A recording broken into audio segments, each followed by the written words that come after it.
Hey everybody, and welcome to Combo Breaker 2024 here in the fabulous Schaumburg, Illinois for some more Uni 2 pools here over at Kick Esports. I am Jadlyn. I'm joined by Avian. How are you doing today? I am doing outstanding. I just flew in this morning and it doesn't even feel like it. I am ready to get started with some Uni action. I was looking over the pools that we have going on today, and I saw some good names. I mean, oh yeah. First start off, you know, player to watch is definitely going to be Squish for this round of pools. Yeah. Legend in the game, has been at the top level since ST. Won an EVO in ST as well. Right. Now trying to make his name back into that spotlight over here in Uni 2. You see some more names, you know, he's like STARXUNDERSCORE. Oh my gosh, another yes. great dude, even better player on the sticks, absolutely mastering the piloting of Gordeau. And plenty of other names out there for us to go watch and, you know, ogle at a little bit. Yeah, so a couple names that I was bringing up because I love this. We're like, yeah, we got names, we got notes. Yeah, come on. And just speaking about that, I was talking to Squish earlier today. They're super excited, so I'm really looking forward to seeing how they play. I mean, I feel like Squish is going to be the highlight of this block just because it is such a notable name. But also, like you said, STAR_, Teddy Treebark, a little bit closer to me. Teddy, most known for their Milia gameplay from Guilty Gear, but amazing Uni player as well. RYAZO, really well known in the BB Tag community, bringing it out here. Black Atlas, LUUSEI. Yep. We've got some names up in this block. I'm excited. I mean, honestly, the one that I'm most excited for is definitely Black Atlas. I knew him from every other game but Undernight. Like I'd watch a Battle for the Grid top 8. You see Black Atlas. Oh, yeah. I watched them fighting her as top 8. There's Black Atlas. Oh, let me turn on BlazBlue now and see who's on there. Guess Black what? Atlas. It's Black Atlas, right? So I'm really excited to see what he's going to do here in Uni 2. We have seen a lot of the other players, and they are a lot more prominent in this space. But I'm super excited to see what he's going to bring to the table. Yeah, so our first set, we've got SHARPKARP versus CHAMPSKY. Ooh, all right then. I love that they are getting set up already. These, I mean, of course, you know, shout outs to the Combo Breaker venue.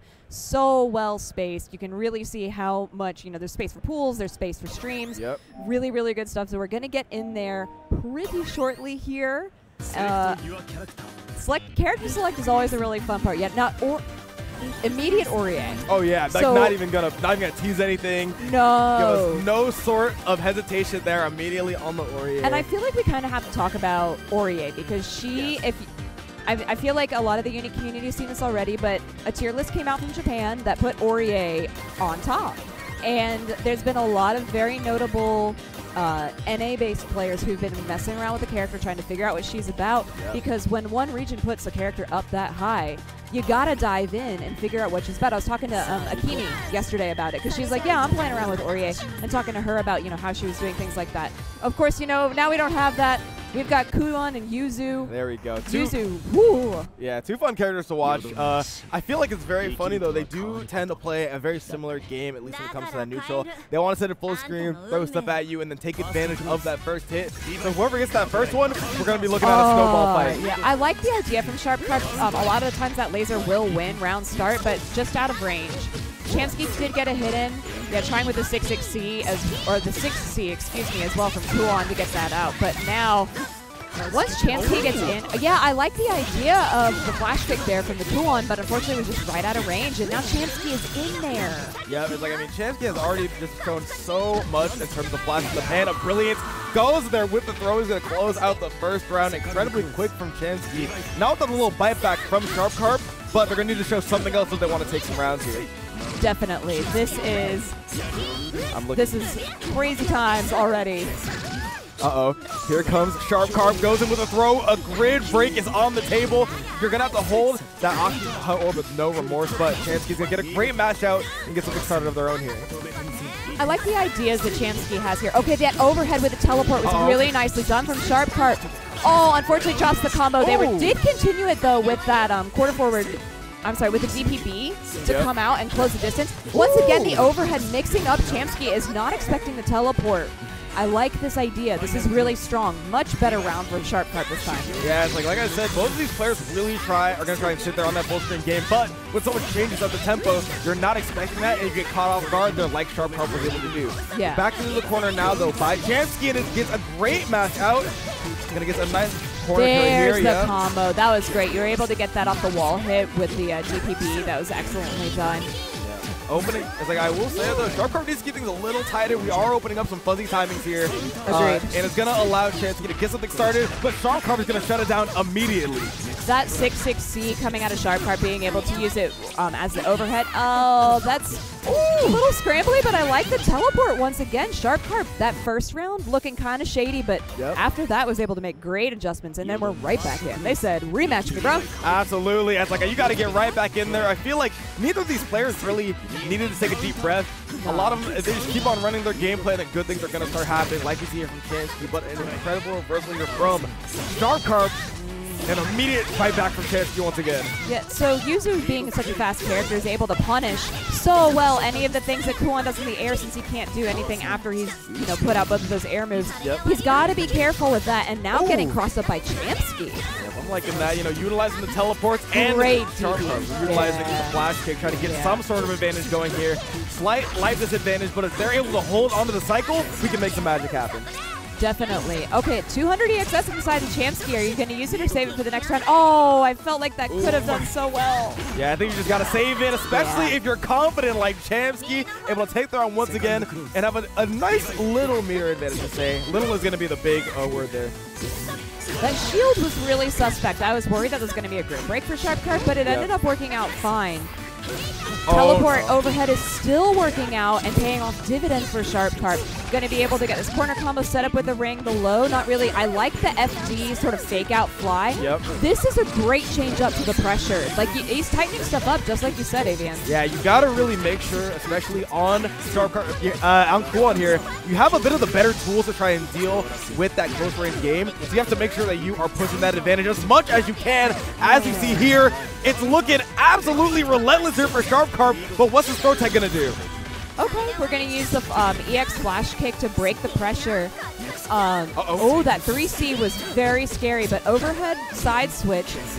CHAMPSKY does have the cycle right now. They could do a lot with it if they wanted to, but you do have to be careful. The invincible side switch was a bit scary. Honestly, this is looking pretty good for CHAMPSKY. Oh, it's what I would say, but they tried to mash It's what I would say. And the pillar comes on out, and SHARPKARP is looking at set point of our first set of blocks. And then this overhead, CHAMPSKY is just not blocking that way. I mean, I get it. A lot of the times in Uni, it's block low, react high, but they're not reacting high. Yeah, it's like you said, the reactions guys do have to come out eventually, or you have to sit there and stand block, because they haven't really shown much of that low threat. And, oh no! Bad misplay here from SHARPKARP. Gonna allow CHAMPSKY to push an advantage of their own. Nice combo and a nice good break to go with it. Really good stuff here for CHAMPSKY. Okay, I like the VO. That was really nice. And then, yeah, you had to do that. If you did not CS there, it would have been a huge problem. It still might be a huge problem. Oh, what a reaction! God. Just IW right there. Yeah, just throwing it out for the one time, and it's going to go ahead and catch SHARPKARP, bringing this back in a round that looked inconceivable in order for them to win. And now that throw is going to get him one step closer. One more touch will do it. See us try to get something back. So he's going to try to go for a DP. I was going to say go for the overhead because you know they're not going to block it. And I love the way that they were already controlling that airspace with those forward rings coming out, because that just prevented Yuzu from being in that air at all. And you're cutting off an entire avenue of approach. Yuzu was a threat in the air, and she never got to go there. It was a no-fly zone. Yeah, it's like, I mean, you just have so many tools on Kuon to just go ahead and remove those aerial options. You see that anti. Let's go back here. I love that pillar play here. And once again, we just saw so much work from that overhead here from SHARPKARP. This throw was pretty good. Probably should have killed there. You know, had 200 meter, but wasn't able to find that kill. They did close it out, though. I mean, I agree with you, though. Play. Use the meter if you've got it. Yeah. That right there. That was so funny. I love that read there. It's like I feel like a magazine doesn't even begin to describe it. Like that's something that's really digestible there. Not it's like just something incredible read there. But as we already saw, you know what? A Kuon win is a win for the people. It's a win for the people. I play Kuon, so I've never said that. I won't lie. But we have no shortage of matches here for you. I mean, so just in case you haven't been keeping up with this, Uni 2 had over 600 people enter, which is I think it's fabulous. I'm really excited to see this. Not only do we have people from ST, from Clear, you know, coming out and really thriving for Uni 2, but there's a lot of people who have not played Uni as a franchise and are coming into it and really experiencing what this game is and what it's about, and I just think that's fantastic. So speaking of which, we do already have another match ready to go. RYAZO, who I was talking about a little bit earlier, BB Tag, really a legend in the BB Tag community, did a lot with putting up Parsec servers and making sure that like before that was put into rollback. So really well-known name within the community for helping maintain BB Tag for what it is for a long time, and they're going to be playing against FLOX. Ooh, there we go. I mean, RYAZO's just a legend. There we go. Gets the Aurier plushie out. I wonder who he's going to play. I don't know. Have any ideas? No. I could not possibly tell you who they're using. If they don't play Aurier, I'm just going to have to hold that mix, to be perfectly honest. That's an unblockable at that point. Yeah, and I got hit. I got hit. No, I think this will be really fun, being able to watch, you know, what people do bring out and things like that. Yeah.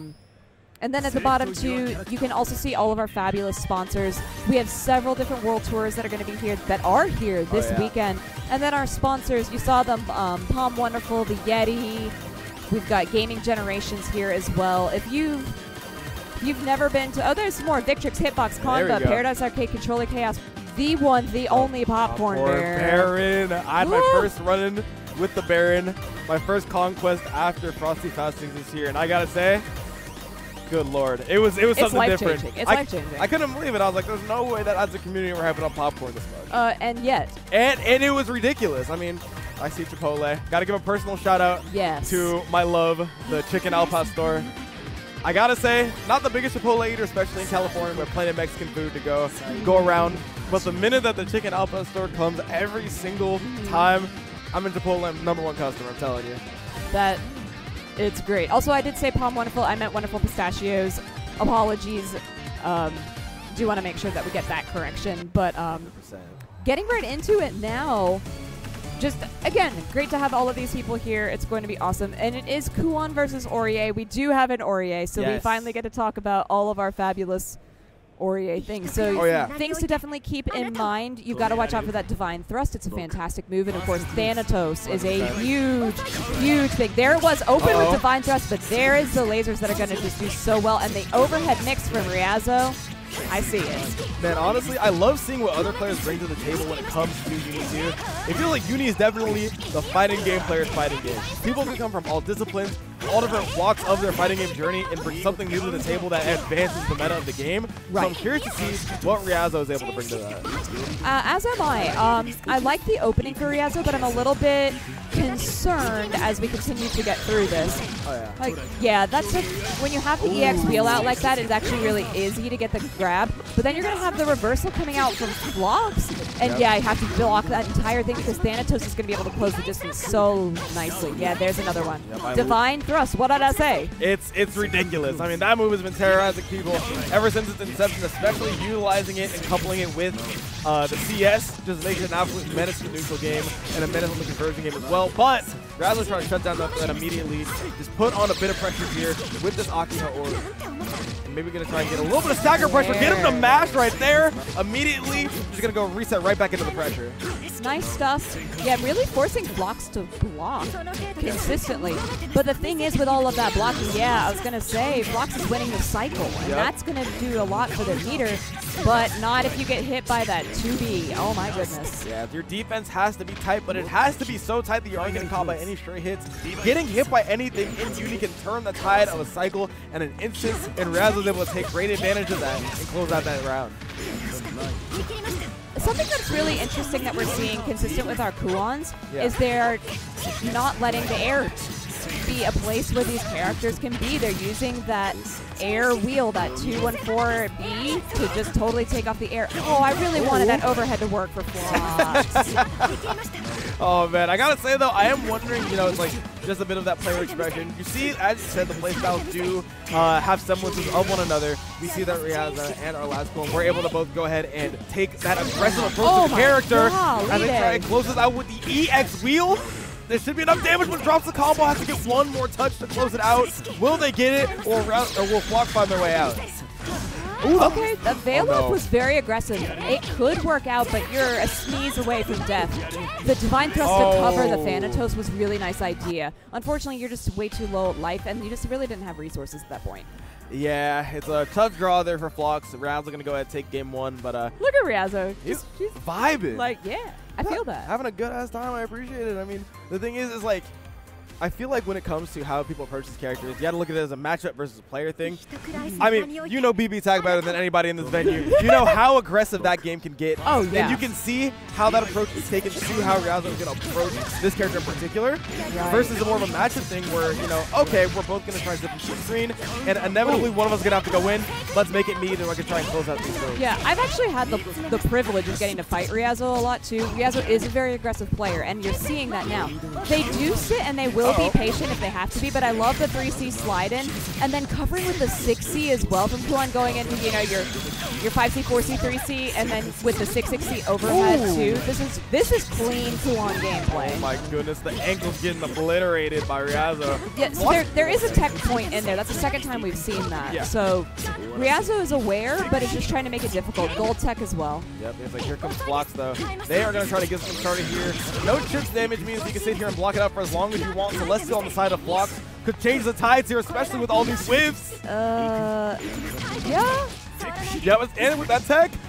Oh, isn't able to confirm on that 5A, and RYAZO's going to take advantage. Sitting here at set point now. I like the ideas from FLOX. Their combo strings are not as tight as RYAZO's. Yep. I feel like when they get a hit, like right there, there was a point where they could have connected more and you extended that combo. Oh, but it's not seeing it yet. Hey, oh no! Oh no, another drop out here from FLOX. It feels like they're getting the hits as you're saying, but the conversions just aren't quite there. And on RYER, making sure to cash out for full damage is so important. As you see there, the moment that it's demonstrated, we're able to see FLOX get on the board. That was really, really good stuff. And I love hearing the hype from the audience. Hype up your friends. That's great. Ooh. I don't think RYAZO expected that air B to hit. Sometimes you're just not checking for the hits. Oh! Yeah, that is something you have to really watch out with the teleports from Kuon. They are not invincible. You are totally vulnerable. Oh, wow. I can't lie, that stand shield was really risky there from FLOX. They're able to get it done. Counter hit with the thrust. If they're able to pick this up, this could be big damage to try to keep them in time for the cycle. They are going to get the cycle, but they're going to take a ton of damage for it. The health is going to be sitting at around even now, with a slight advantage here on the side of FLOX. Oh, okay. They were able to get the 200 EXS after that chain shift. That's good news for them. But then, yeah, you got hit with the side switch and the overhead. It seems to be the Kuon mix special, but unfortunately wasn't able to continue the combo was RYAZO. And this is FLOX. If FLOX can continue this and spend all the CDO into IW? No. Their combo meter was out. They probably used too many of their ground bounces, and now they have to try to find a way to use IW. The snipe by RYAZO is going to close it out, and 2-0 here for the BB Tag Legends, going to advance on the winner's side. You know, I really liked the idea of the CVO. I thought that was it, and I wanted more from that. Yeah. There was such an opportunity to bring it 1-1, and it just didn't happen. Oh man, it's like, I mean, the thing is people get. Learning how to do combos is definitely, I would say, the biggest learning curve for this game. Let's take a look back here at this instant replay, though. I like that. Just trying to force out these mashes here. I am really confused on why they would mash, but you know, obviously showing some good stuff. Sometimes we mash it. Yep, sometimes you just got to go for it. Say a lot of Abari options for RYAZO. I guess it really showing semblances of their old game plan. Yeah. Oh, and there it is, the tragic CVO ender that should have ended it all. But the thing is about the combo game is you cannot let that super run out. You got to chain it immediately into that IW and close out the round. But sometimes you get knowledge check by yourself, and we're going to have to see RYAZO continue on this winner's side round. Right. So this is, I believe we are on winners right now. So this is, you know, FLOX not out of it, and I really did like the gameplay ideas, but I do stand by what I said. It just looked like the combos were not as well connected as RYAZO's. 100%. And at this point in pools, that's something that you're going to see. You're also going to run into absolute killers way sooner than you think you're going to. I mean, the number of killers that entered Uni is ridiculous. So nuts. I mean, it's like you look at any pool, and you look at the people who were expected to get out, and you're like, they could have 100% gotten at least top 16 of this major. Speaking of which, we have one of them on the screen right now. We got JUSTEVAN, who is a Southern Byakuya player. Absolutely runs it down there in the Deep South. coming all the way out here from Alabama. Very excited to see what he's going to do here. You know, out of all of the players who really stuck it out through the COVID era and things like that, the Byakuya players I feel like are the most terrifying. Oh, yeah. And Byakuya in Uni 2 with his 2-2 series has become even more of a menace than he already was. Yeah. The combo tree definitely got expanded the moment that 2-2X was implemented. We see a lot of different routes that are able to come out now. A lot more stray hits that would have been a lot harder to confirm, have a lot more linear routing, which of course leads into everyone's favorite, the cocoon, into the 3 webs. Disgusting setup there, but it is gross. Very excited to see how they did at the inaugural tournament at Frosty Fountains. They were actually able to get themselves a nice little top 16. Ended up in a 13th place finish. And then, of course, they go out and terrorize every state in the South, running things in Tennessee, running things in Alabama. So now they're coming up here to the Midwest and trying to see if they can continue that reign of terror. And I like that a lot because the Midwest, I mean, I feel like there's a couple of pockets of really, really strong uni players, and one of them is definitely West Coast, specifically I think PNW, but Midwest has some absolute killers. So we're getting Evan and Gavin. I love that we just have like really normal names. Oh yeah, it's like, all right, we got Evan versus Gavin. Evan and Gavin. Feels like it's like a like a middle school street fight versus a match of uni. It's very interesting. So yeah, Gavin on that RYER. So I would love, I mean, I want to say, I feel like we're going to see a lot of RYER this weekend, but Evan already, like you said, terrorizing. Yep, there we go. Going right there into that 2-2X, as he said. As they hear this extremely consistent with his combos, if we go right into the cocoon, put 1, 2, and 3 down, they gotta hold the strike throw. Yeah. Oh. Really? Oh, TRM there. I'm really surprised that it didn't land into the web, but one more chance here for Gavin. Will able to close it out. Barely navigates that 3C, and now he's going to get one more chance trying to close this out. Good blocking out of the side of Evan. The defense is really solid from them.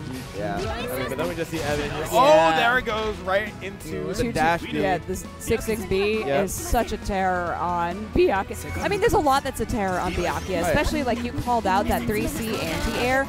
It hits a lot higher than it looks like, and now you're stuck in the cocoon. The confirms are so clean on Evan. Oh, yeah, but I mean, Evan has just been out here showing every bit of the game plan. I mean, honestly, people could look at the seeding initially and be like, why is this guy rated so high? But the moment they watch the game plan, exactly. Like, you're seeing it right now. Oh, no, you already know he has those. Why does he have a JB confirm? Who is this guy? Why are you asking these questions? That's crazy. Wait. Oh, my goodness. He's got those. Air Dart confirmed to punish the DP is insane. What's even more insane is going to be this website up. Barely gets the 100 and barely misses the confirm. Once again, we see Gavin getting a chance at redemption, and the chance gets dashed and taken right from his fingertips as just Evan looking up at the camera very bewildered. Oh, and I have friends right there. Yay! I have friends right behind them. Yay, friends! Let's go, friends. I love friends. Friends are great. Shout outs, friends. Shout outs to friends. Shout outs to all of the friends that are chilling at home here watching uni here with us. 100%. I mean, these matches have already been bangers. Watching it at home, you know, sitting on the comfort of your couch, maybe got some snacks going. I couldn't think of a better way to spend the weekend. No, definitely not. This is... I'd be watching this anyway. Why not watch it here, first person? Exactly. Perspective in the house, and that shield right into the punish, utilizing the extra room advantage that comes from that shield, turning it into a full conversion, and turning it into some Oki gets the mix-up. Did you see that? That was disgusting. Oh my god. Just Evan is playing such a dangerous game, and I love it. You are so caught. Where do you block? You don't. That jump and then into the immediate dash B? Oh my goodness gracious. I love it. I mean, that's one of the things that I was the most excited about when I was looking at the Byakuya changes. I was like, all right, we now get these fades. We're going to see the high-low mix-up start to develop. We saw the traditional strike throw get implemented, but every once in a while, you could see that high-low coming to fruition for some of these Byakuya players. This is such incredible stuff, and Just Evan is speed running their way.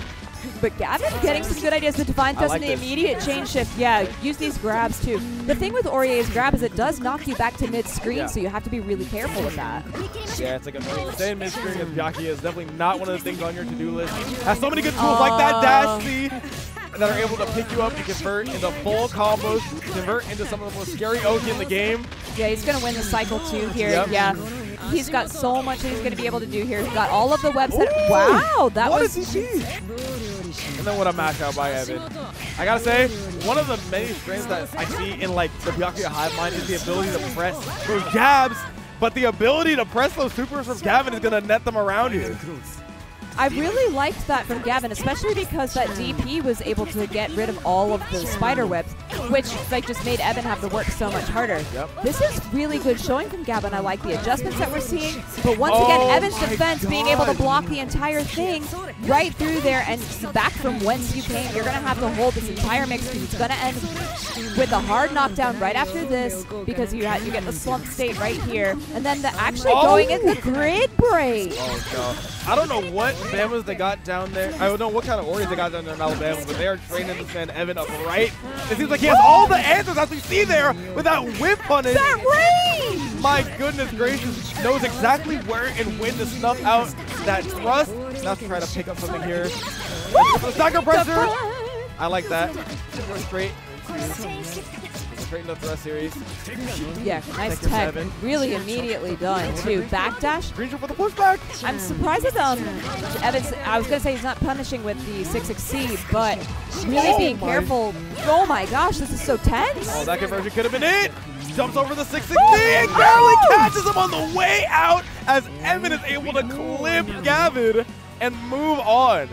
That was crazy. Incredible set. I mean, both players showed their ideas, but it feels like I think that if you were to use one word to describe the Evan gameplay, the only thing you can say is sound. Like every aspect of the game plan that we saw from just Evan was it felt like it was completely taken care of. On defense, knew exactly when to mash, as you see here. Knows exactly how to pick up those situations, right? Goes there into the 2-2A, just immediately knows how to break it down. And then, as we see on the defensive side of things, just incredible use of the buttons to whip punish. Like, and I don't know, it just feels like we saw everything. That was such like tricky air movement too. Did you see he was like doing a little bit of back and forth there? But that move from Gavin was really excellently done. Yeah, sitting here at full screen. Yeah.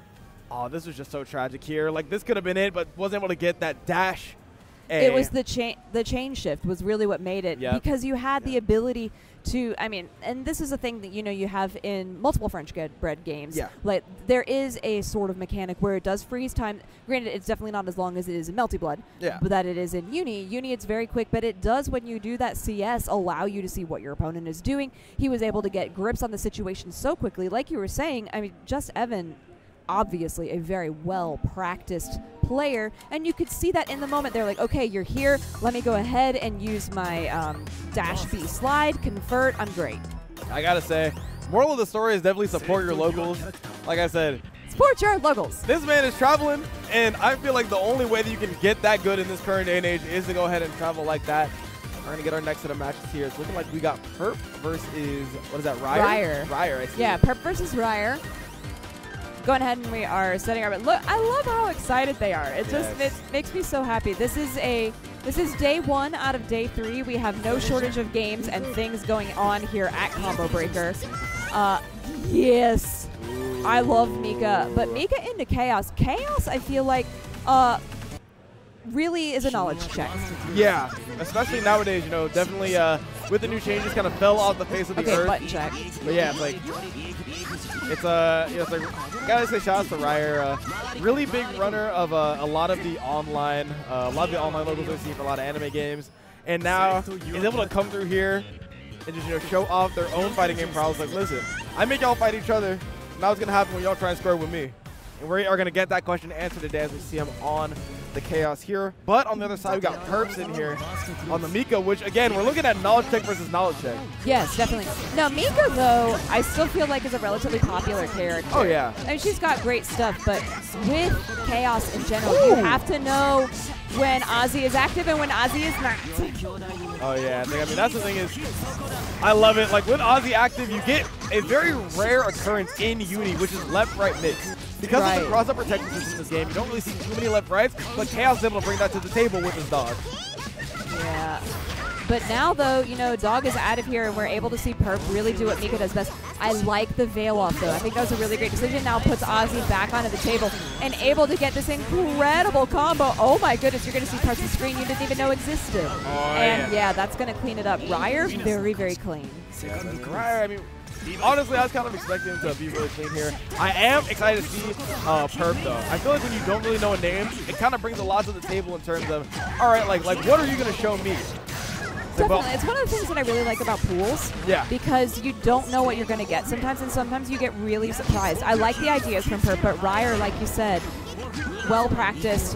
And it seems like Perp, where they're blocking and being really defensive well, RYER is better. Able to punish really nicely off of that ES from Mika. I like that. Like, probably not going to kill here. Going to go for the IW anyway. Actually, honestly, I was like, I don't know. I feel like the IW damage coming through once again. 5K on the table, taking advantage of that higher minimum damage there. That's a lot of damage. It's my fault. I shouldn't have doubted Uni 2 IW. That's completely on me. How could you? There we go. Finally seeing the pressure here from Perp. Feel like we haven't been able to see this too much. It's been all Ozzy all the time. It really has, but we do see it here, and this is something that I'm glad that we're seeing, is that Perp has good at using that new system mechanic, 3D, aka Creeping Edge, to get out of the corner, but RYER's still actually taking a lot of damage. As a matter of fact, Perp is working on a perfect right now. Yep. Veil off, going to come out, still not taking a lot of damage. Oh my god, that chain shift, it could be the downfall of the start of the downfall of RYER. Yeah, this is going to be a lot of damage here, especially for the scaling. 100%. I mean, the scaling is non-existent. 3.4K with nothing on it. I gotta say, one of the things that really sticks out about this character, as you've seen time and time before, is that IW. It is so good and has that full screen tracking range, does a good amount of base damage. But when Mika's flying at you like that, what does it matter? It doesn't. Actually. It does not matter. Uh-oh. Yeah, I'm really liking the adjustments that we're seeing from Perp. I think the main thing that we've seen as far as adjustments go, that was actually really nice and mixy, but the tempo change, I think, for RYER is a little bit difficult. RYER was playing much more slowly. Perp has now changed it. It's much faster. And the confirms that we're getting out of Perp are very, very consistent and very clean. Goodbye, friend. Have a nice life. Yeah, in the ground. No doubt about it. And Perp is sitting there smiling, looking at him. You already know people are having fun in this game because it always shows on their faces. And you can tell that Perp is having the time of his life. This game is really fun. It's the best. Like, it's so much fun. I've said it time and time again. Like, this is the only game I've been playing off stream, like, for me. I love this game, and I'm so glad to see so many other people loving this game here at Combo Breaker. 100%. I mean, the second biggest uni bracket in history. Woohoo! We'd love to see it out here in the Midwest, hanging out in Schaumburg, Illinois. Yeah. But it's like, you know, it's like only outdone by that monstrous, historic EVO 2019 bracket. Which was, like you said, monstrous. But speaking of monstrous, you know what's monstrous is RYER right now with the CVO, the corner pressure. Ozzy is looking real good. Okay, that side switch, the sandwich situation, what are you going to do? Nothing, you die. You can't do anything there. Just always having that constant threat of strike throw as Ozzy sits there and just stares at you menacingly. Like, all you can really do is just sit there and look at that dog as he plots your imminent defeat. But Perp is just going to try to take matters into his own hands, which has been paying the bills here in this set. It really has. That was the second time that they used that sort of fake out fall, and it didn't work out really well for them. But it's been much more detrimental this round. No! It's like the VO is just going to get baited on accident there from RYER. But we already know when a player of this caliber is on the sticks, they're going to take advantage of that. Oh, no. Like, it's going to look like maybe one more toucher, especially with that extra meter gain that we got from the chain shift. Oh, they just ran out. That's unfortunate for RYER. Well, it would have been unfortunate for RYER, but RYER has brought this to our first. Well, it is, I think. Yeah. At least on stream. Yeah, that was our first 1-1, which was really nice to see. Everything else has been 2-0. And in case you aren't aware of or are unfamiliar with the way that we run Uni as a traditional sort of bracket thing, everything is going to be a best of 3 or first to 2 until our winners, losers, and grands, which will be happening on Sunday. Yeah. Sunday game! Oh, Uni 2! I love it. I love Uni being a Sunday game, man. I mean, I got to say, you do not want to miss that one. Too much talent in the building to sit there. Like, listen, I'm not commentating it, but you already know that I'm going to be out there right by wherever that is taking place. Oh, but we screaming. can see here. It's like, look at that. Look at PURP go, man. Honestly, just utilizing all the tools they had at their disposal. But it was too much from RYER. Utilizing that, like I said, that very rare left-right mix, going into the CVO. But honestly, you saw that that combo didn't quite kill. So it did have some ground to make up there afterwards. It was really well played still from RYER. The thing that I really liked, though, out of that, because we were talking a little bit about how there was a matchup, there could be some matchup knowledge information. It was really clear that PURP knew what Chaos could do. Yep. They were aware of, okay, now it's a sandwich situation, and now this is what's happening here. Ozzy is active here, and now they're not. Because actually when Ozzy is active and when he's not is a little bit difficult to tell. Just it is a visual cue. It's very slight, but once you see it and you know it and you can keep track of that, and in case you don't know what that is, Ozzy himself does sort of not change color per se, but he like fades in and out of brightness and darkness. Yeah, it's like the brightness gets turned up a little bit. Yeah, and then he's got a little gray ring that will pop around him. So that's something, if you're looking to get more Chaos knowledge, to be looking for, so that you can, increase your own gameplay, which is why we're all here. Oh, of course. I mean, that's why you're tuned in, or maybe you're bored at work trying to tap in. I know. Shout out to West Coast. Still in the waning bit of the working hours. Trying to tune into the uni stream, but I do see NOCTIS. Yes. NOCTIS is a name that I've been seeing not only at these offline, but also especially on these online events. I have not seen someone as consistently enter Aegis esports tournaments as I have this man. And I think that's great. I feel like, sorry, I was like trying to figure out how I really wanted to say this, because we aren't really in an era of online anymore. We are in a really good hybrid era.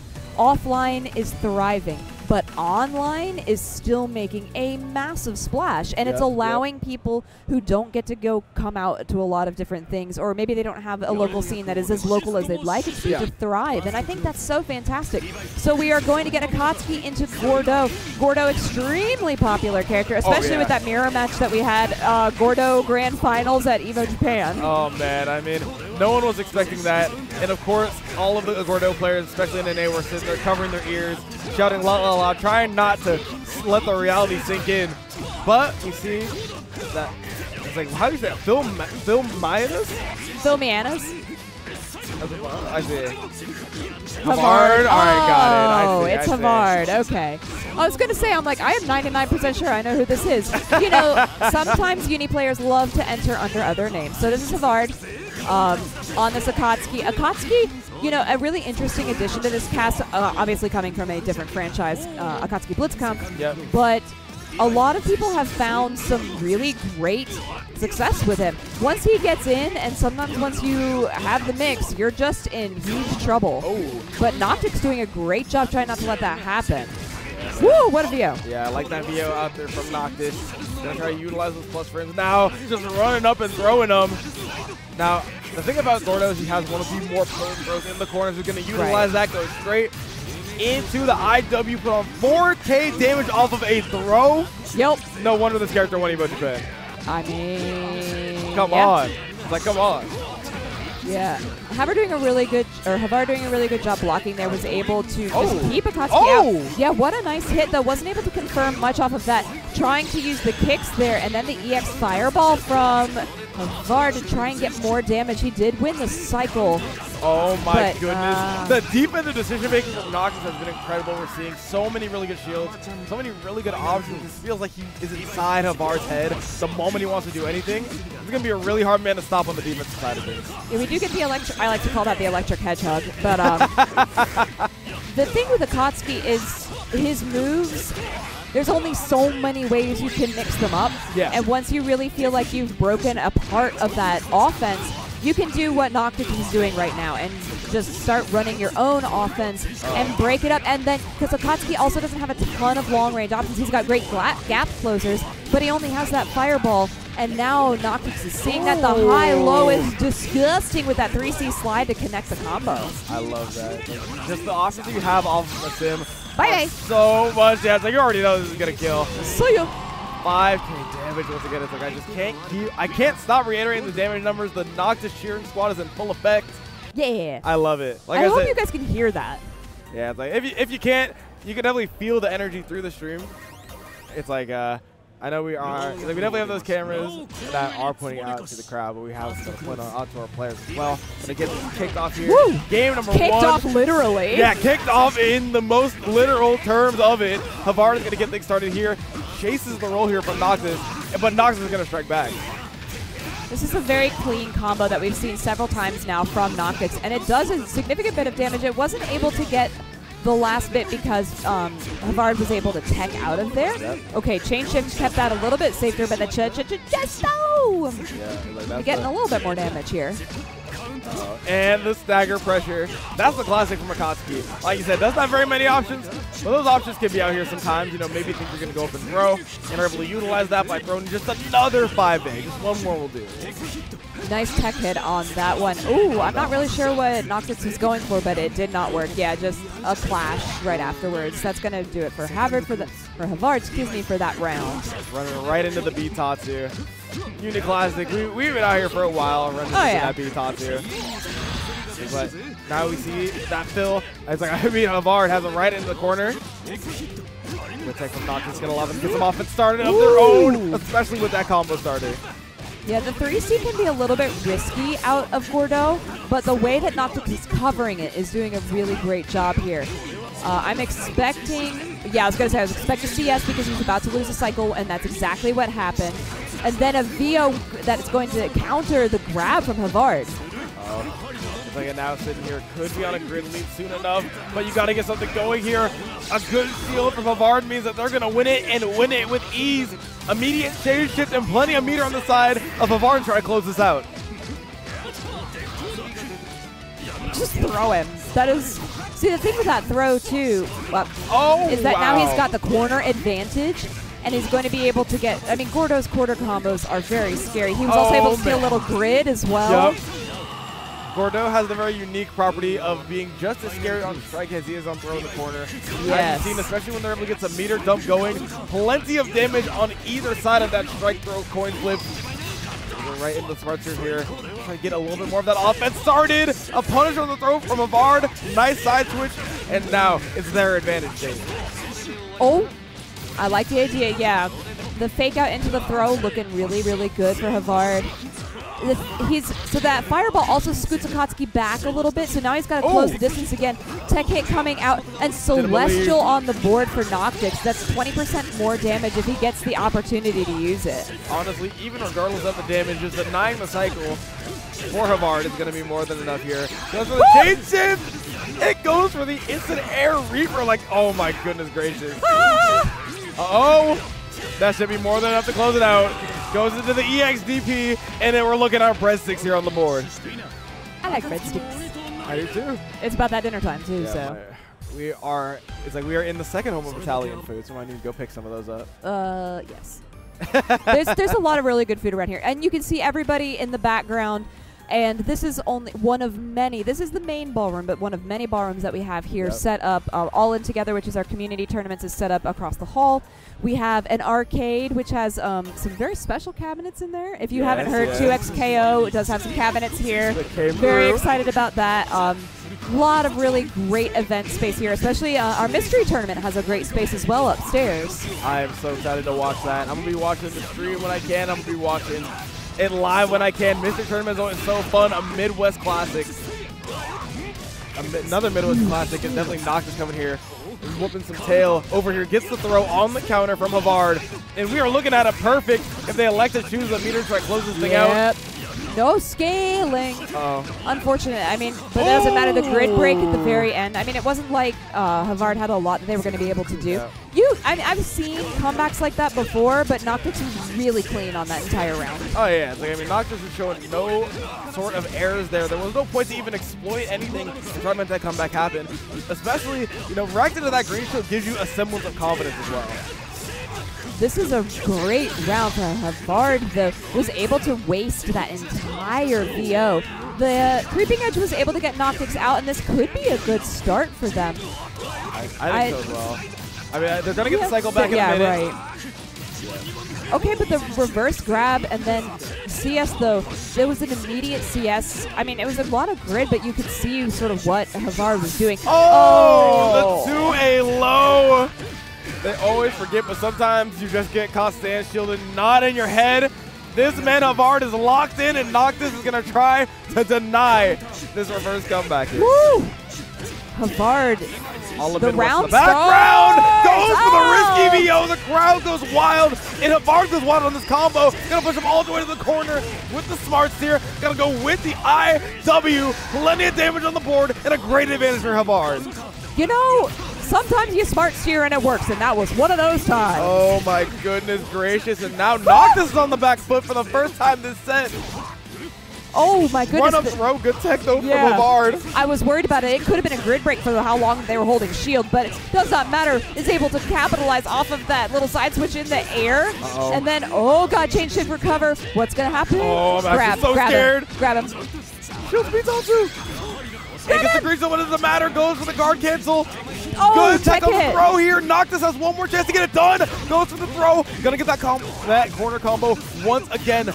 Plenty of damage, but not gonna let to spend it here. Oh, gets the punish on the way down, and the pop off from Havard in pools. That was, I mean, I'd pop off too. That was a good game. Oh, that's to make it out. Hey, no wonder. Got you some Chipotle. Let's go. All right, then go grab yourself some of that chicken al pastor, a la my recommendation. But good. I want some now too. Oh, look, it's like Chipotle. You know where I'm at on Twitter. Anyway. Anyway, looking like Havard is going to come through, make what most people would consider an upset. Let's go look at it back here on the replay. Oh, we love that beat Tatsu from Akatsuki. And a great whip punish with the beat Tatsu as well.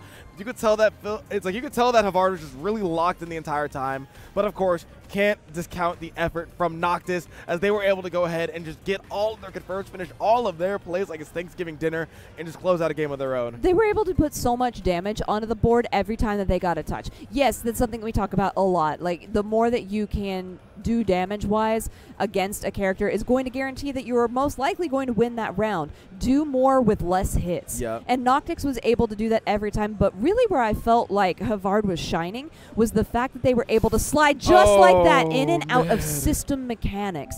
They were right outside of Veil Off, and so they were able to get in there and do all of these different, you know, movesets and things. And then, too, they were punishing Creeping Edge really well. The pop-off, too, was fantastic. We're going to run a couple of ads, though, so stay tuned for right after this. Yep, we'll be right back.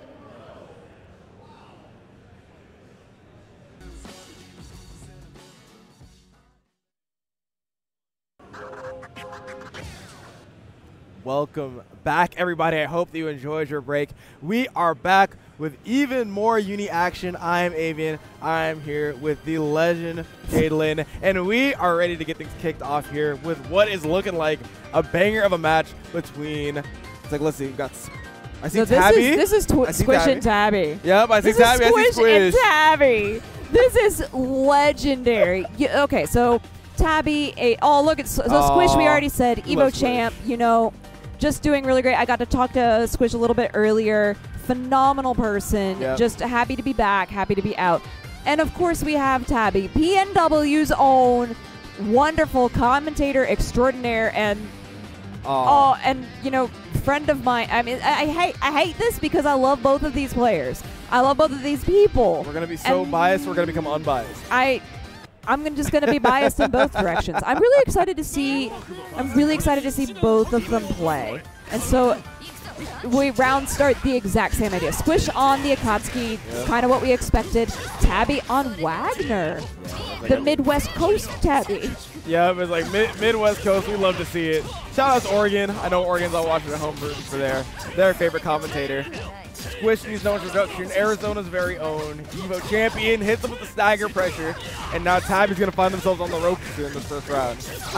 They might be on the floor outside of the ropes too. They got one more, especially with that DP going to give him a nice little sign of life. Yeah, definitely. I like the ideas, but wow, you meet the dive kick with those diagonal EX fireballs. You said, I've got you. Not only did I read the book, I checked it out, and then I put it back. It's like at that point, I'm the author, the publisher. It's like, listen, what do y'all know about Squish Publishing Company? All right, here comes Tabby though. Let's try to get something started. No bite on the overhead. And a great match. I mean, like we said, Squish out here in an ST player at heart. When you've been playing ST, you know the Wagner matchup. You absolutely do. And Squish clearly does. Tabby, though, doing a really great job fighting back this round and is able to counter the jump in there from Squish. Going to be able to put Squish into the corner here as well. Ooh, but Squish just trying to fight right back out immediately. Oh, the whiff grab out of Tabby, and that allows Squish to get in there and clean up the round. Oh, no. First game coming out from Squish. Already talking to him. Look at him. They're just having a grand old time. They should. I mean, they're friends. This is awesome. Tabby's probably commentated so many of Squish's matches. Oh, yeah. I mean, this is like, at this point, they're just hanging out. They're like, you know what? It's cool. We're here to hang out, especially with that throw there, counter hit throw from Tabby. I love it, though. It's like Tabby's like, listen, I'm out here. I don't need the mics. I can get on the stick, too, and I can run them hands. But Squish, I mean, still doing a spectacular job, as if they never were out of the community. Imagine. Oh, yeah. What an invincible DP throw that was coming out for Tabby to now change it, but a little bit of just, you know, you just chose a move that was too long. Yeah, it's like sometimes it happens. You go, move has a bit too much startup, and then you get hit with the EXDP by Kotsky to going around point against the Evo champ. I mean, sometimes it just happens, especially the Evo champ. Yeah, you know, nice little you know, Friday afternoon here. Yeah. For Tabby, but. And there we go. Gonna get a counter hit out here from Squish. Corner carry. Feel like Tabby needs to start paying some rent right now. Yeah, she definitely has to. Yeah, VO, I agree with the idea. You're able to reset into your neutral, get your mid screen. But these side switch grabs coming out of Squish are paying a lot of dividends for them. And now also just capitalizing on the fact that Tabby is picking slightly slower buttons than the Akatsuki startup. Yep. Chesto, he's won the cycle. He's going to be able to waste the last bit of that VO from Tabby as well. The EX Fireball doesn't really get anything. We do another one. He just spent all of the meter. Tabby could win this grid cycle if there. No, just paused it. Yeah, it's like, oh, man. I mean, honestly, we still see it there. Gonna get the conversion. Crowd goes wild off of that one. Honestly, we've seen Wagner do this before. Gotta be really careful there. I like it. Uh-oh. Oh, we're out of the corner now. We're back in the corner. And gets opened up by the stacker pressure. Squish is going to move on in the most scrambly of scramble situations. Tabby giving us a nice little thumbs up, like we said. Oh, everybody's having fun here.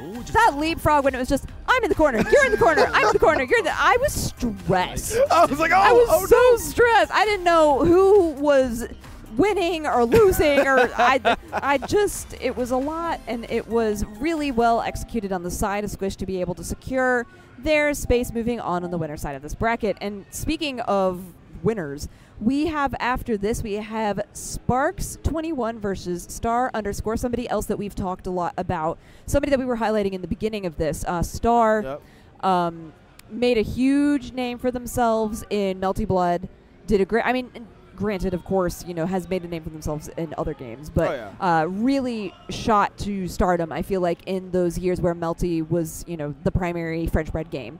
And now, you know, coming back into uni, doing really, really well, entering several tournaments online, and really glad to see them here, projected to do very well. Yeah, I mean, honestly, if you were to describe a love-hate relationship with a picture, just put a picture of Star and Gordeau. I don't know someone who is so loyal to their character despite hating all of their flaws so much. But you know what? If you're able to make it work and they still work for you, who am I to complain? I mean, we've seen them come out here and get incredible placements and all that. Pick in the hair, ready to work here. The AirPods in this man's locked and ready to go. Just, oh, Renrock and the CEO Taku 7. Yep. So it was a really, really great logo. I like that. Got to get things evened up before we get here into the set. Yeah, stay calm, stay cool. Yeah. Make your hair look good. Yeah, it's like, listen, you're on stream. Your mama's gonna be watching this. You got to make sure that you're looking good. And all of my brothers out there know, if mom catches you on the stream without the pigtail, you already know it's gonna be trouble. Oh, so good stuff for Star. Don't be in trouble. Yeah. Don't love that. There we go. Stream runner's talking to him a little bit. But it looks like we're gonna get right into it. Hopefully no problems on the stream setup. No, it looks like everything's fine for now. Yeah, just hanging out. Yeah, it looks like things are going to be moving quickly now. Yeah, getting buttons set. I love it. Yeah, the in-menu button check is so prime. You I gotta go love into the game. that. I love having the in-menu stuff. It makes things so easy. I use it all of the time. All right, so we ult them into Gordeau. Theoretically, I can see a situation where Eltnum wins, but it has to be mixing some of her overhead tools into, like, she primarily has lows. Yeah. Like, it's if you block low 90% of the time, you're going to do fine against Eltnum. And Gordeau has so many good options to stop that. So I'm curious to see how this is going to work out. Yeah, if you're able to right there, that kick, if you don't block that, you're in trouble, but already you can see Star knows. I mean, that's the thing is, you gotta fight fire with fire in this matchup because of the unique cancel that Eltnum has. You're able to put in some of the most dangerous sacrifices in the game. Makes it so tempting to mash, but you just know that you can't. Star finds the perfect opportunity to, though. Gets the slide in to go for the whip punish. Go right into the Asim. We all know it. We all love it. Yeah, oh, that grab doing so well. Rusty Nail confirms. Yeah. STARXUNDERSCORE is ready for business. Maybe gonna try to kill it here. Yeah, I like that. Going straight into the CS. Get some of that meter back as a nice little refund. And a dominant first round here for Star. Yeah, that force function that Star used in the middle there really turned things around. And now Sparks is struggling to find their entry point. They tried to get in there, but didn't really work out for them. Where they really seemed to excel was the gunshots, because they were right out of Gordeau's max range. But, ooh, the neutral jump is not going to work out. Star has figured something out, and Sparks is really struggling. Yeah, it's like, I mean, Star's ability to just go ahead and pick apart his opponent immediately needs to be studied. Like, the moment that this man is 1 or 2 rounds in, he feels like all the habits are downloaded. As we see there, catches the run-up and no dash block. Go ahead and close it out with the IW. And all that started from a Rusty Nail read to go right into 4.5K and then secure the game there for STARXUNDERSCORE. Masterful performance. It's just showing the power, and like you said, like, this is Star's character. They're so devoted to this character. They know the ins and outs, and you can really see that practice paying off here. Gonna go here. Got the routine routes going on here. You know, just keep it simple, especially in a tournament environment. Yeah, that 3C was able to punish the backdash from Sparks. You have to be so careful with that. Okay, there's a gunshot getting started. Sparks does not seem like they know what to do against this Star Gordeau. Yeah, believe me, very few have answers for the Star Gordeau, especially when they're crossing you up like that. What in the world? They told me Uni has no left and right, and Star's just proving them all wrong. I love too. He's just like, eh. Yeah. Gordeau, eh. He's like, I'm doing something that the rest of the game can't even do. Oh my goodness, Love it. yeah. Counter hit Asim, and Grid break on the Asim once again. 2 assimilations in, and we only have a quarter of that health completely gone here on the side of Sparks. That's a really nice combo from Sparks, though. I like this, and they're going to be able to spend the meter as well. That was 3.8K. That's pretty significant, but the creeping edge is going to get Star out of the corner, and Sparks just seems bewildered. Oh yeah, I mean, Sparks needs to find answers, and they need to find answers fast. One more time, she's going to do it, and because of that combo throw, either a strike or a throw is going to call curtains here for Sparks. Got to be really careful. Using so many mortal slides to open him up, but not finding anything yet. Creeping Edge just closed the gap, and then the back slide into the CVOIW is going to close it for Star. A very clean round from them. I love it. Fist bump coming out immediately. Yeah. It's just like, you know what? I'm handling business. I'm here, clocking in my uni pools and clocking right on out. Great stuff here from STARXUNDERSCORE. I'm so happy that we get to see like such great sportsmanship from this too. I mean, why not? It's just for day one. Yeah, it's like, I mean, it's pools, especially it's the winner side of pools. You know, you're going to have your chance. Just like we're going to have a chance to review the replay here to see the STAR_STAR victory. We saw plenty of incredible things, as you saw there. Right. Like I said, routine confirm into the IW to close out that round.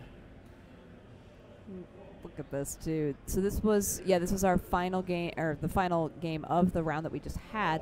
That backdash into the 3C and then immediate confirm. You're like, I've got the meter. I know what I'm doing. Such good decision-making on the side of Star. Excited to see them play more over the course of this weekend. Yep. And over the course of this weekend, we have Uni every single day. All 3 days, All baby. 3 days. So if you want Uni 2 action, if you want one of the biggest brackets for Uni that we have ever had, stay right here for all weekend. Yep. Oh, man. But we got to focus on what's in front of us right now. We got more banger matches coming up and ready to go. Sure do. I believe I see SHARPKARP there. And then I also see, Macho. We're on, Free Win versus Macho is where we're at right Macho now. Right, yeah, so Macho up. SHARPKARP will be coming up right after this. So somebody that we got to see earlier on the Kuon. Right, but right now, Free Win versus Macho. So Free Win, will it be a free win? We aren't gonna know. I mean, they got it this far at least. So that is true. We can't discount them just yet. I mean, Macho's a man of many talents. Right. Not only hailing from the beautiful region of Chicago, was also a top Guilty Gear player in the region as well. Now, of course, he's trying to come here, take his talent to the Uni 2 scene after completing medical school. What can't this man do? Medical school. We got Seth MD in the house. Oh my gosh. Yeah. That is awesome. Good for you. Way to get your MD and then still be OD. Yep, I'm saying. It's like the fact that this man is this good at this many games. Ooh, free win? Please be on the wall. This would be so much fun. I like Wald. Wald is fun. I just like Wald as a I like Wald's character in the setting of Uni. I think he's really cool. I think the lore there is really interesting. But this will be a very, very fun matchup against the Seth. So we are getting the Wald into Seth. So we're getting our grappler into our low health little buddy. Yeah, we love Pixies in this house. Maybe not so much this match, but how much of a menace Seth has been, especially in NA. We think about performances that SD local Knots has had. He's been able to go on a tear in Arc Finals, able to win Flashback as well, both over Mario. He's putting up incredible performances with the Pixie of this game. Yeah, and so we're seeing now already just these great orb setups. They're forcing Free Win to just guess where things are, and you have to remember at all times that the orbs are going to be a constant threat unless you can get rid of that or hit Seth. Uh-oh. I love these Seth combos so much. It's like, especially as a spectator, you're like, oh wow, look how flashy they are. You're gonna go ahead, set the orb as well. Yeah, hard knockdown, and then put the orb on the floor behind him. I like the way that that's kind of keeping Wald in jail, get the grid break too. So Free Win was able to get in a hit, maybe two, but Macho was really in control of that the entire time. Oh man, I mean, the orbs, perfect.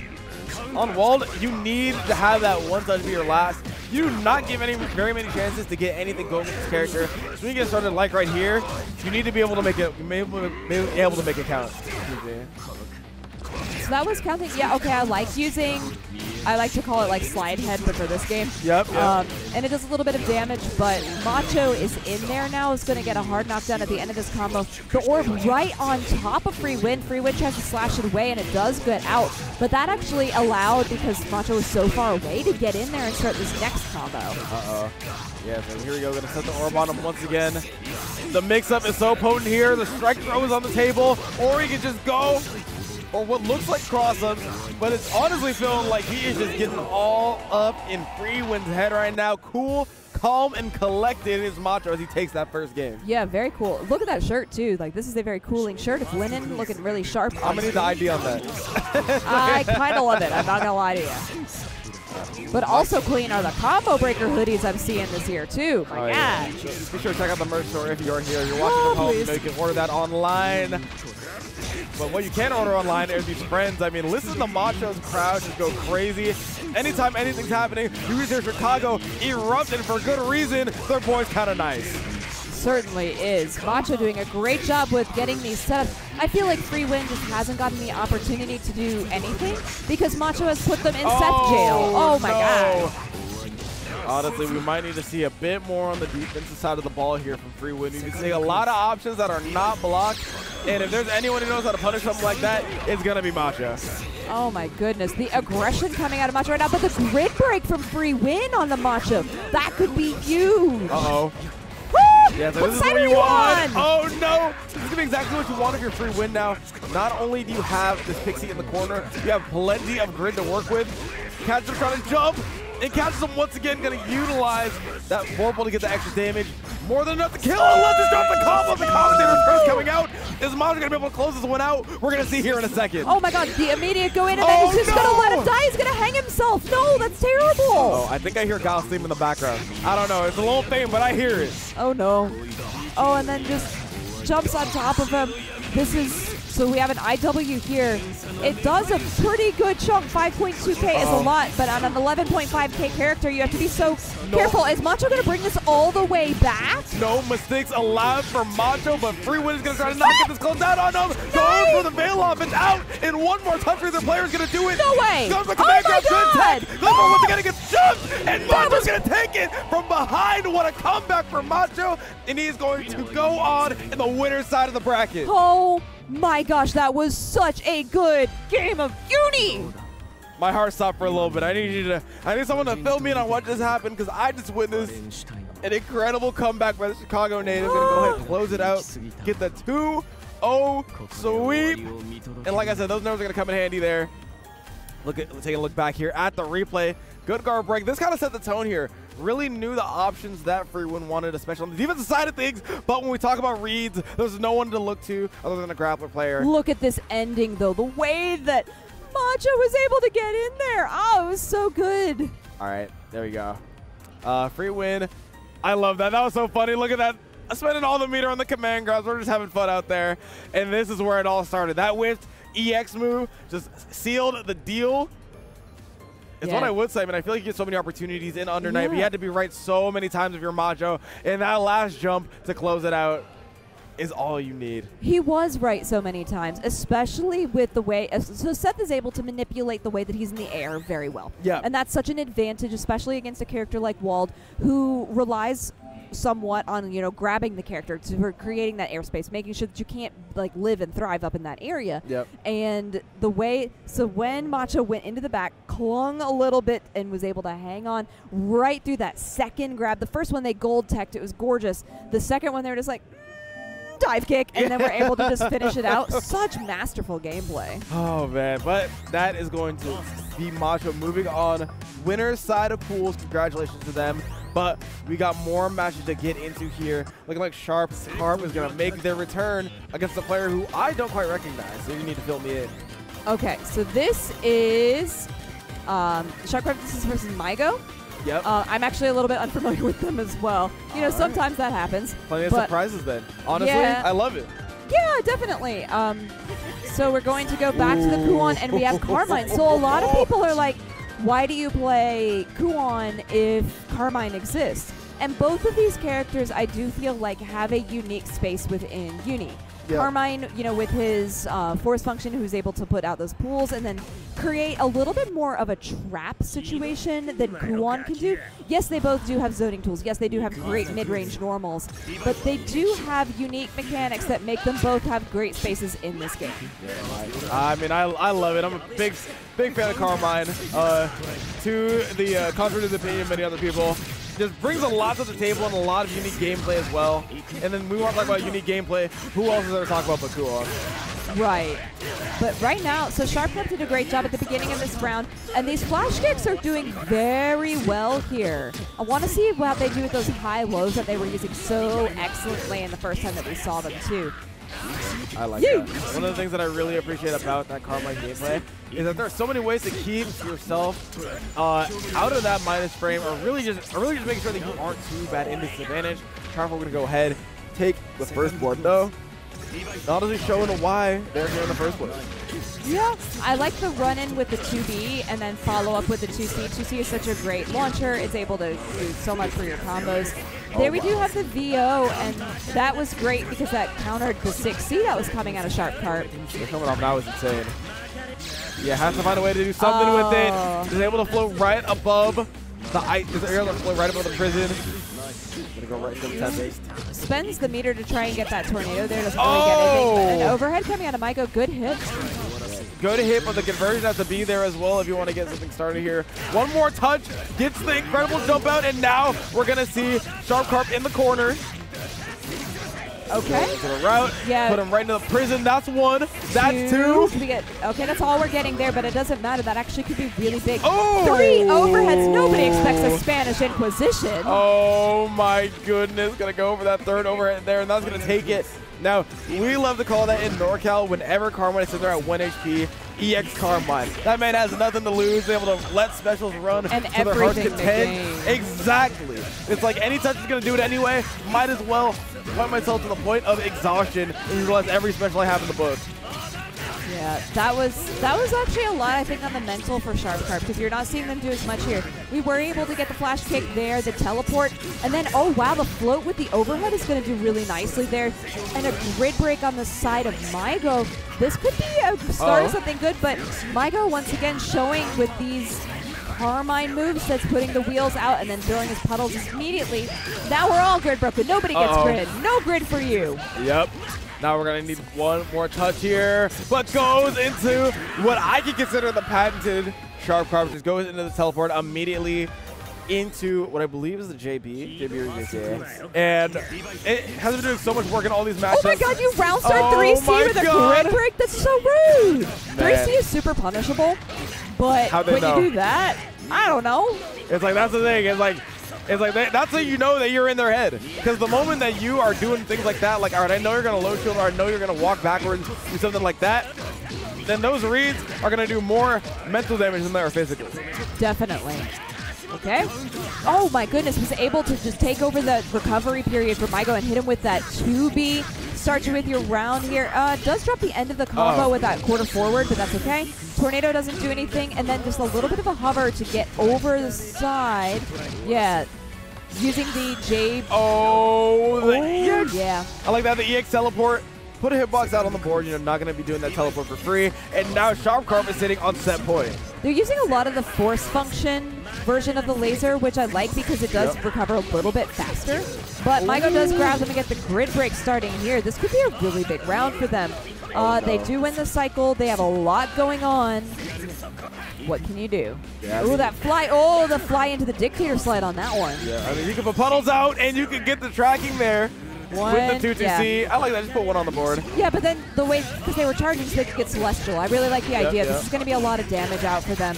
Yep, this is going to take the round. I think that specific, like, chain of reactions was exactly what they should have done to win that, and it was a great way to see you using system mechanics to succeed. Absolutely. I mean, you look at it now, plenty of meter, able to get out the guard thrust as well, try and reset that neutral situation, and they wouldn't have that meter to spend if they didn't go for that Celestial get out. Nice patience out of MIANUS here. I like that. And then punishing the columns coming out of SHARPKARP, because that's been paying off dividends for them, and you gotta be really careful. Oh, challenge in the air coming from MIANUS. This could be really big. Oh yeah, just the pick up there with the bomb. Honestly, maybe could have gotten a bit of a better punishment than that flash kick, but some damage is better than none. SHARPKARP trying to close this thing out, and MIANUS trying to keep themselves in this one. This match has all the stakes on it. This is to get out of pools on the winner's side. Right. Now we're getting this very this solid combo out of SHARPKARP. Yep. Oh, no, they didn't. Yeah, and it dropped. If you don't. So with that, you have to be really, really tight on that input, because if you don't do it immediately as if you've already confirmed it, it will drop. So they could have closed it out definitely, but hey, run up, throw in the confusion. We take those. Yeah, but it's like sometimes in the chaos you got to do a little something, you know, kind of just try to go ahead and shake things up. And SHARPKARP is going to use that confusion, move on out of pools on the winner's side. And that pool was a banger. Had that MACHO was such a good pool. And then we have SHARPKARP coming out. Honestly, I'm curious to see how far this this above teleport is able to take them, because we've seen it a lot, that same sequence, and we haven't been able to see too many answers. God, that triple like neutral jump into the overhead was really nice out of MIANUS. I liked seeing that. So funny. I mean, as you see there, great uses of meter here by SHARPKARP. Utilizing those EX skills on both sides to perfection. Look at that. Just pushing the meter advantage even more. The way that they did that charge and to get Celestial was really nice to see, because that extra damage boost did secure the round. From there, right there was the drop, and then just slide, grab, done. Yeah, it's like, I mean, we thought they were going to be able to close it out, but instead of that, we are going to see SHARPKARP, who's going to go ahead and take us out there. I'm loving seeing all of the gameplay that we've gotten from them. It's really cool to get to see, start of your pool and then, getting out of your pool looking really strong. And of course, we'll be able to see them, as we continue to move forward in uni, which is just, there's so many days of uni. And I think after that one, need a little bit of a break. So go ahead and stay right here. There's going to be more Uni 2 action right after this.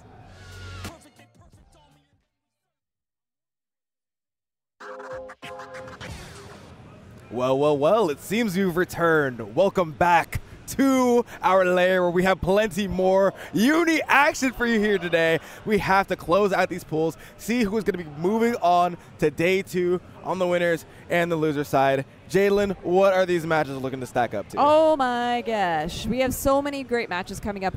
Right now, we've got JUSTEVAN and Jag coming up here. So JUSTEVAN, you lauded as this Alabama Byakuya and did not disappoint, not in the slightest. So looking forward to seeing how they're going to play against Jag.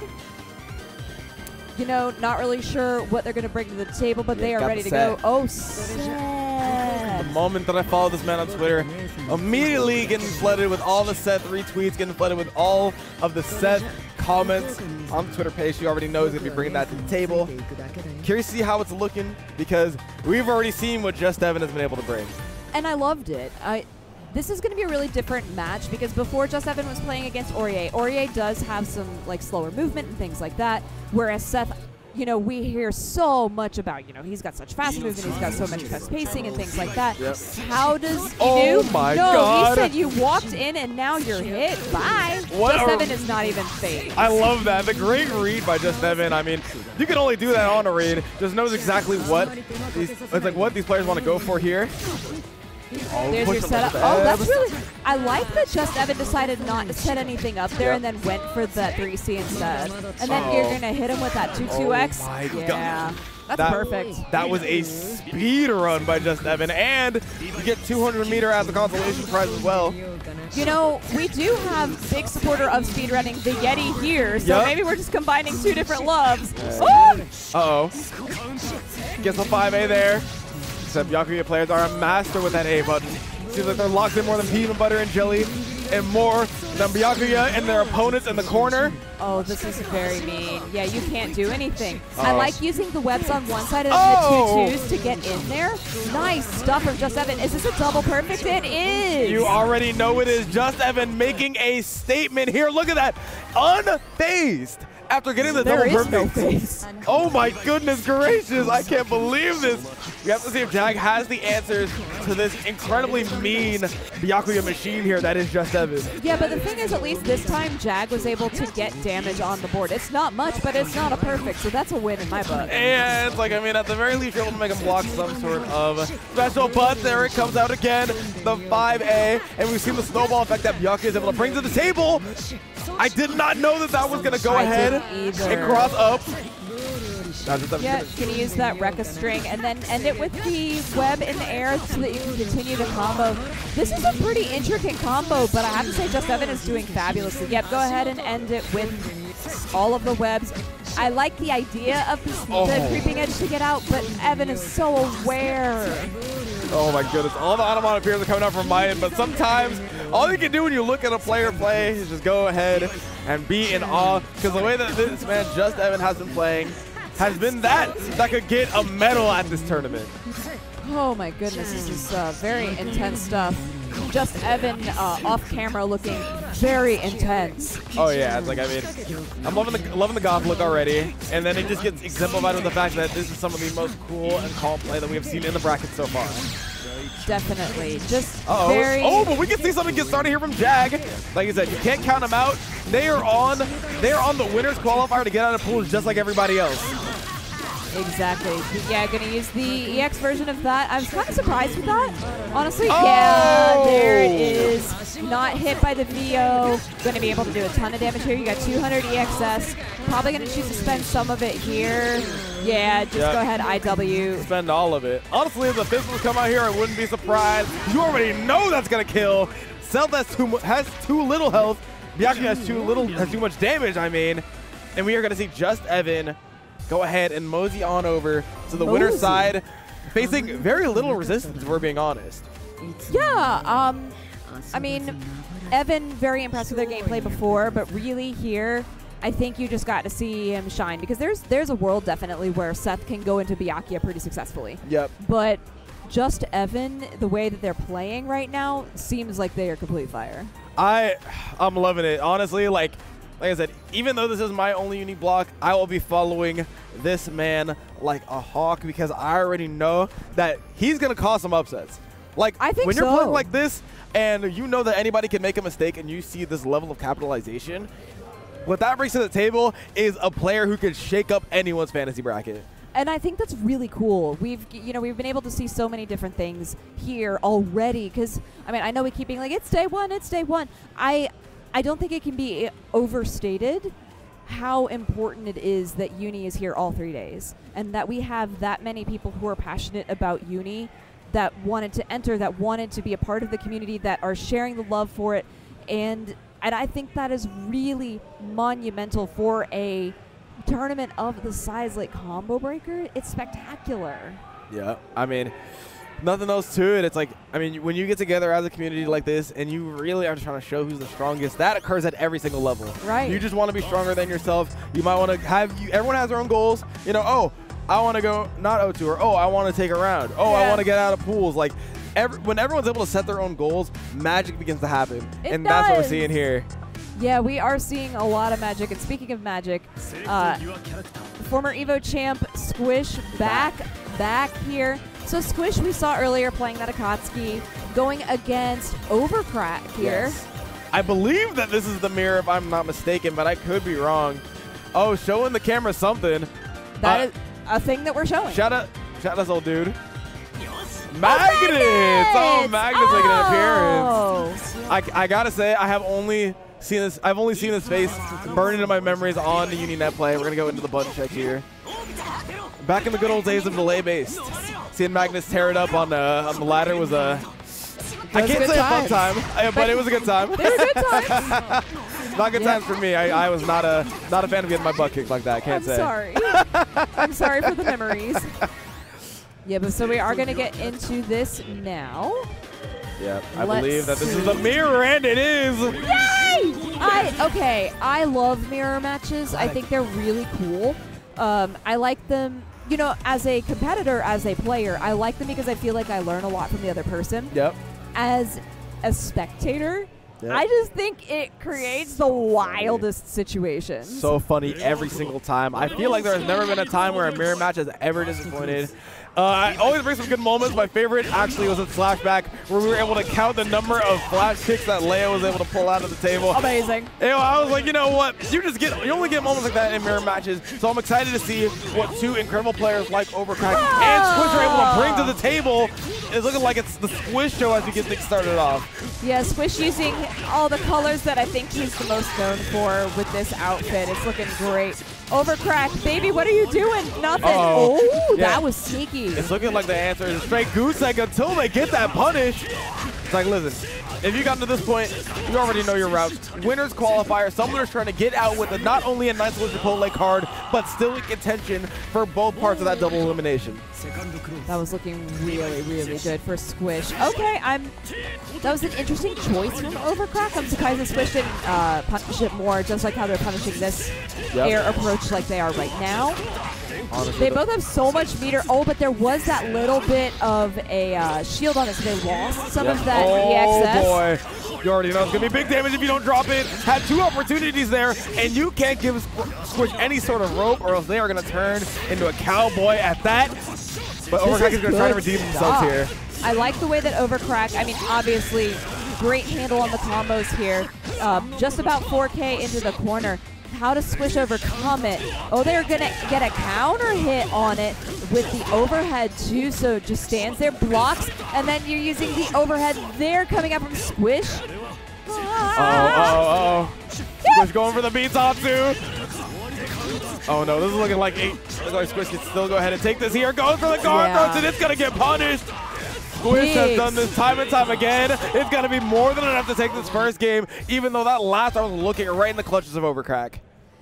That it was Overcrack's game to lose and they lost. Yep. A little unfortunate, but I like the way that Squish was able to overcome that, especially with the way that they were just using the grabs against him. They're also using these like negative times where nothing is happening to really punish. That time, though, the punish from Overcrack. No. Everyone and their mama was reeling after that one. You can't miss those punishes, especially at this level, and Overcrack is going to take advantage of it. Squish approaching with the fireball. Really great stuff from them there. Oh, no pickup though. Oh, I like the way that they varied the air timing by using that fireball. We do the CS into the punch, and you can definitely pick that up. I love it. Every single time you see it goes for the cross under. Yo, Marbles? Wait a minute now. But Squish is going to try and bring this back to his doggone self. As you can hear, it goes for the combo once again. Throw into the corner. One more touch here. Ooh, the same thing that worked against him worked against him again. And then the grab, yeah. I love it. Every single time that you get a hit, look at Indiana in the background going crazy for their boy. The Midwest is going to come through wherever they're at. And when it's right in their backyard, it just makes it even easier. Yeah, they're doing fantastically right now. Overcrack, though, is going to get hit by this approach from Squish. Yeah, I like that little tiny micro charge. That was nice. Yep. Overhead not going to pay off. These are the footsiest footsies that have ever footsied. Especially in this game. Feels like, you know, we haven't had that good old honest footsies nowadays. Trying to get the punish there with the B-Top-2. But Overcrack is going to go and get the sacker pressure. Drops the confirm. And once again, everyone's reeling. Squish is going to get an opportunity of a lifetime here. Oh, and another opportunity of a lifetime as well. But then drops the combo, and the EX afterward does keep him safe. Counter hit on both sides. Chesto, and then, oh no, the exchange. Oh, I hit the whole table. Oh my goodness, the equipment. Oh no. The equipment. Oh no. Here we see here though, the B-Toss coming out once again. These are the types of things I love about the mirror matches. Like I said, Indiana is out here rooting on their boy, but Squish is trying to crush the Midwest hopes and dreams here, and right now. Oh, what a low that came out of Overcrack, and then the side switch blocks the DX fireballs out of Squish. Squish backdash, that could have been really dangerous. Oh! Coming down from the heavens to punish that B-Top-2. Plenty of damage on this side. Gets the hard knockdown. No punish on the roll though. And a great drop kick here from Squish. Trying to push even more damage out of this route. And then the throw coming out from Squish, maintaining the quarter punish. But he didn't believe. The CS is punished. And now Squish is going to be moving on. And we were talking about it there. Just comes down to the little mistakes. Squish is going to just end up making less than a nice little game of mistake golf and move on in the winner's side of this bracket, even though realistically it was looking pretty scary for them in some moments. It really was. I mean, that. Oh, we have a picture? Wait, what could this be? What is it? What do we see? I want to see. I'm Tatsuing. There's layers to this that I just don't even want to. You know what? Yeah, let's get into the replay. Yeah, let's go ahead and look at the replay. No, that was great stuff. Great stuff to Squish. Moving on here. But I really do, I wanted to highlight sort of the thing that you were talking about, how this was actually really close. Yes, I mean, I hate to say 2-0, but it was close. But honestly, look at this right now. Really down to the wire. You know, Squish did have one game on the board here, but we're seeing the really great defense out of Overcrack. You know, that was what really broke Squish apart. And then you see Squish later in this particular set do the exact same thing, and Overcrack was not able, he wasn't able to get any damage onto Overcrack. Then we were at those one up, and then, my goodness, that whiff DP. And I still can't believe that he dropped that even as well. Like, if none of these combos were dropped, they really could have been neck and neck.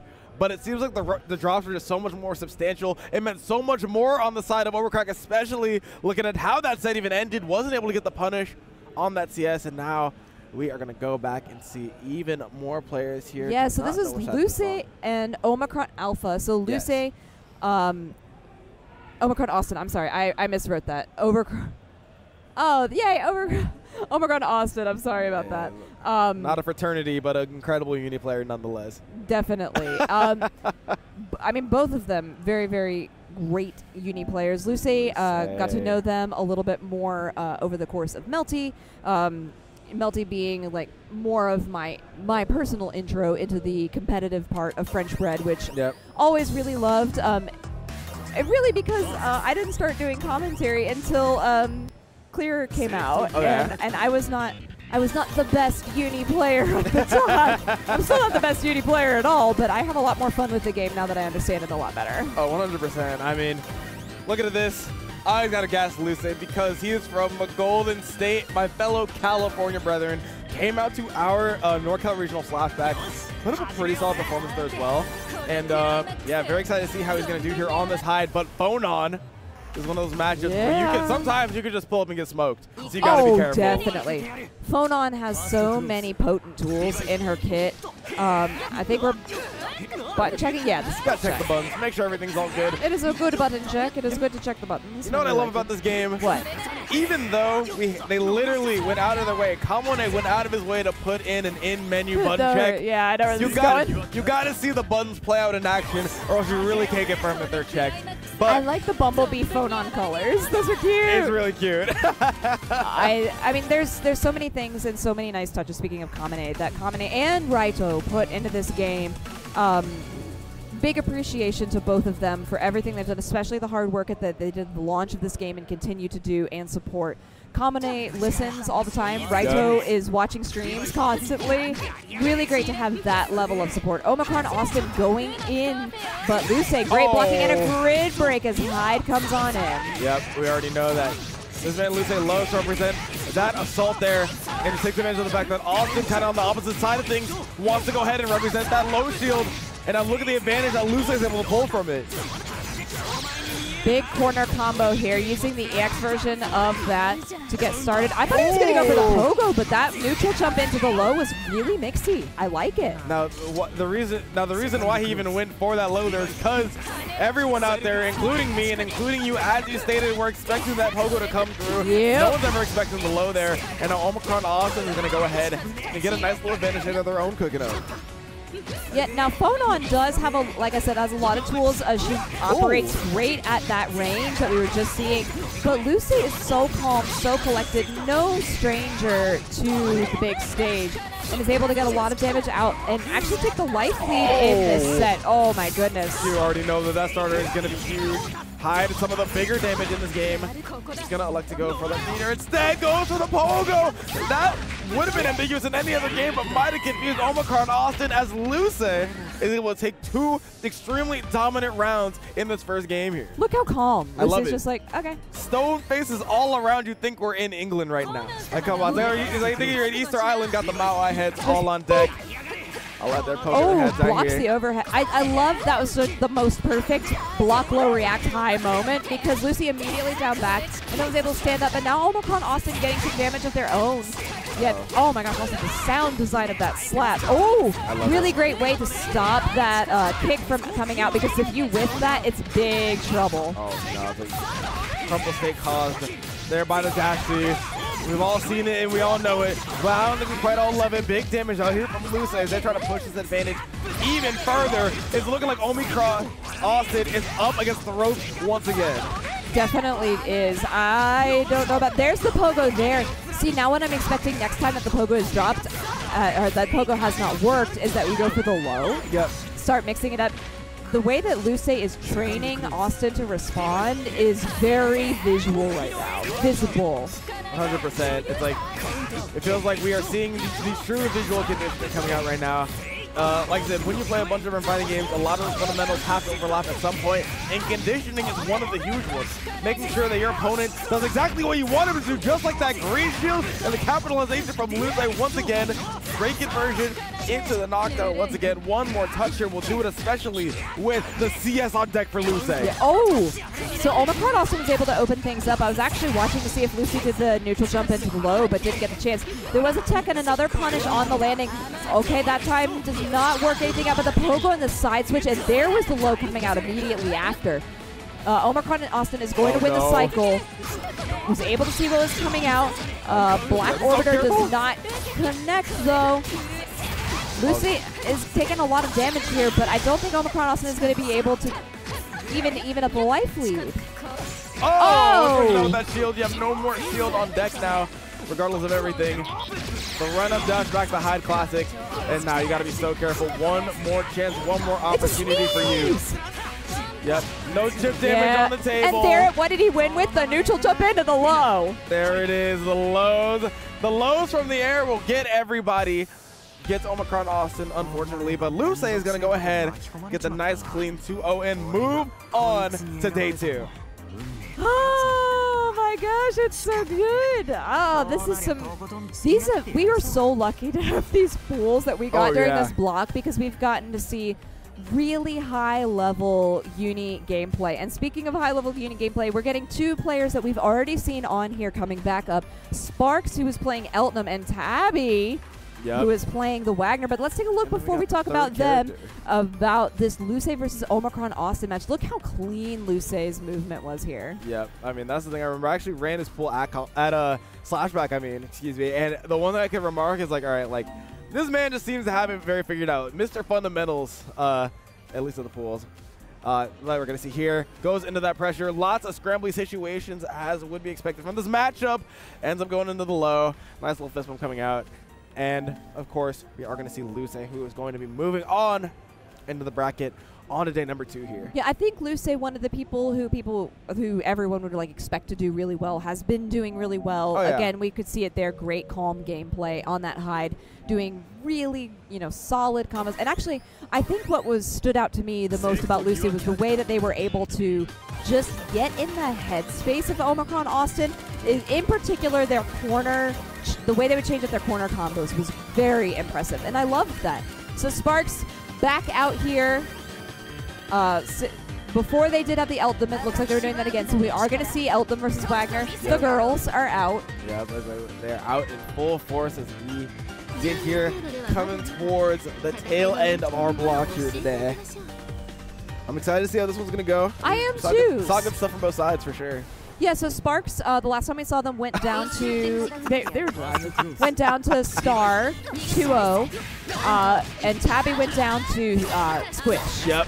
So this is actually Sparks kind of thriving right now. Oh yeah, I mean, obviously he'll get things started off here immediately, but Tabby's got to get a chance to get things started here as well. I was like, see him gonna go corner to corner.